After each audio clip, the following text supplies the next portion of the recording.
Espekulaziotik haratago guk benetan eztabaida sakonak nahi ditugula. Afera ez da noiz izango diren, afera da bakoitzak ze proposatzen dugun hauteskunde horien aurrean. Hori da egin beharreko eztabaida politikoa. Herria alderdien gainetik jartzen dugulako.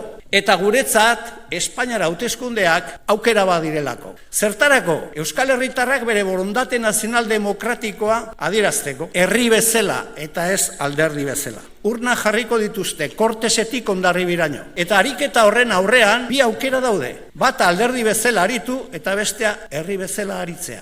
Eta esatea, halako hauteskundetan herri honek halako borondatea du. Badakit, batzuk esaten dutela ezberdintasun handiak ditugula, noski. Gu sozialista gera, independentista gera, eta ez ditugu politika fiskal berdina defendatzen. Eta ez dugu proiektu estrategiko berdina defendatzen. Ez, ezberdintasunetan puntua jarri beharrean, guazen adostasunetan puntua jartzera. Baina denok gatoz bat, Euskal Herria 7 lurraldez osaturiko herri badela, denok gatoz bat Euskal Herria nazio badela, denok gatoz bat Euskal Herriak bere etorkizuna libre eta demokratikoki erabakitzeko eskubidea duela, denok gatoz bat Euskara gure hizkuntza nazionala dela, eta denos gatoz bat Euskal Herrian edozein toki eta txokoetan euskaldunak eskubide berdinak eduki behar ditugula, ba hori da amankomunean eramango dugun programa. Guk herri bezala jokatzea nahi dugu. Eta programa horren atzean milioi bat euskaldun jarri. Esateko, hau da